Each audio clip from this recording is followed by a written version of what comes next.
반갑습니다. 미래의 가이드 황성수입니다. 오늘 우리 국내 증시는 양시장 모두 파란불을 켜면서 마감했는데요. 장 초반에 상승 출발하면서 기대를 모았던 우리 국내 증시는 막판에 아쉽게 힘이 빠지면서 코스피, 코스닥 모두 하락 마감했습니다. 하지만 외국인이 코스피에서 순매수를 기록하며 지지력을 보여준 점은 주목할 부분입니다. 오늘 국내 증시의 키워드로는 엔화 강세 공포, 오라클 쇼크, 유동성 공급 기대 이 세 가지를 들 수 있겠습니다. 오늘 우리 국내 증시 어떤 일이 있었는지 지금부터 살펴보겠습니다. 자, 먼저 장 마감 상황부터 체크해 보겠습니다. 장 초반 상승 출발 이후에 아쉽게 힘이 빠지면서 코스피, 코스닥 모두 하락 마감했는데요. 자, 먼저 코스피는 4110.62포인트로 전거래일 대비 0.59% 약보합으로 마감했고요. 코스닥 지수는 934.64포인트로 전거래일 대비 0.04% 소폭의 약보합으로 마감했습니다. 자, 수급을 보시면 코스피에서는 기관이 7,712억 원을 순매도하면서 지수 하락을 이끌었는데요. 하지만 외국인은 3,462억 원을 순매수하며 지수의 추가 하락을 방어했습니다. 자, 개인 투자자도 양시장에서 순매수를 기록하면서 매수 주체로 나섰는데요. 즉 오늘 장은 기관의 매도 물량을 외국인과 개인이 받아낸 장세였다고 정리할 수 있겠습니다. 자, 그럼 시장에 영향을 미친 변화 요인들을 살펴보겠습니다. 자, 첫 번째 변화 요인은 연준의 유동성 공급 기대인데요. 자, 미국에서 중요한 소식이 있었습니다. 바로 연준이 예상대로 세 차례 연속 금리 인하를 단행했다는 것인데요. 여기에 대해 연준이 단기 유동성 스트레스를 완화하기 위해서 월 400억 달러 규모의 단기 채권을 매입하기 시작했습니다. 자, 이는 약 3년 만에 다시 돈을 푸는, 즉 유동성을 공급하는 조치로 볼 수 있는데요. 우리 시장의 외국인 매수세 역시도 이 유동성 공급 기대감에 영향을 받은 것으로 보여집니다. 하지만 좋은 분위기는 오래가지 못했는데요. 바로 엔화 강세 우려와 오라클의 실적 쇼크라는 두 가지 악재가 겹치면서 시장의 발목을 잡았습니다. 자, 먼저 엔화 강세인데요. 연준 금리 인하에 이어 다음 주 일본은행 BOJ가 금리를 올릴 수 있다는 예상이 나오면서 엔달러 환율이 급락했습니다. 이로 인해 엔캐리 트레이드 되돌림 공포가 생기면서 아시아 증시 전반에 찬물을 끼얹었습니다. 자, 여기에 설상가상으로 오라클이 매출과 잉여 현금 흐름에서 시장 예상치에 못 미치는 실적 미스를 발표했는데요. 특히 클라우드 부진은 AI 투자 심리 약화로 이어지면서 오라클이 급락했고요. 엔비디아 등 관련 기술주에도 부정적 영향을 주면서 우리 시장의 기술주 투자 심리도 위축시켰습니다. 자, 그럼 업종별 흐름과 특징 종목을 살펴보겠습니다.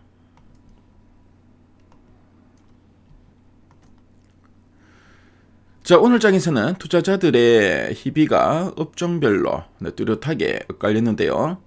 먼저 강세를 보인 업종으로는 비금속, 건설, 유통, 전력원전, 제약바이오, 자산가치주 등이 있습니다. 자, 오늘 업종별 등락률로 보면 비금속, 건설, 유통 업종의 순서로 강세를 보였는데요. 자, 개별 종목으로 보면 전력, 원전 업종이 강했습니다.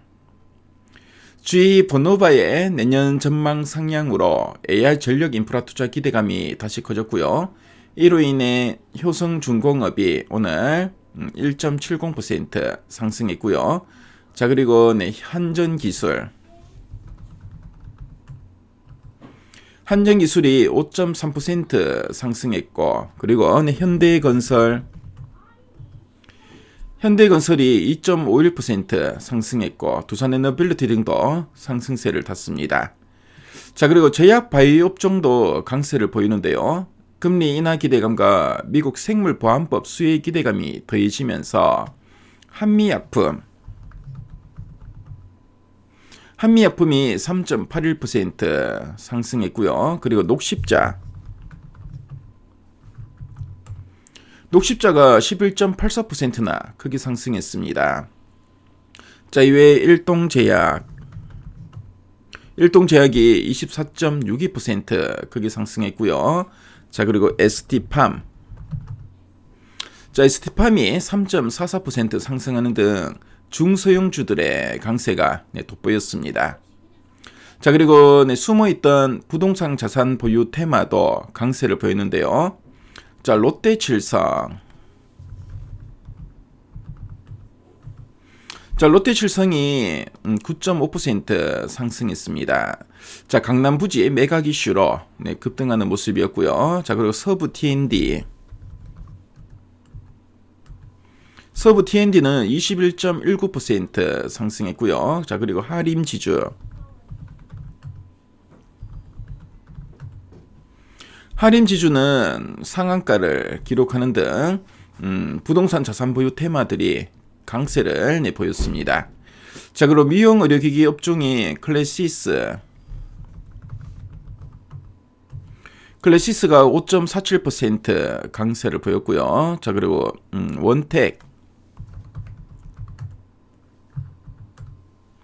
원택도 3.6% 상승 마감했습니다. 자, 반면에 운송장비 부품과 전기가스, 화학업종은 약세를 보이는데요. 기술주는 아쉬웠습니다. 오라클 쇼크 때문에 AI 투자 심리가 약해지면서 특히 투자 경고가 지정된 SK하이닉스가 3.75% 하락했고요. 자, 그리고 한미반도체도 소폭의 약보합을 보였습니다. 자, 반면에 삼성전자 등은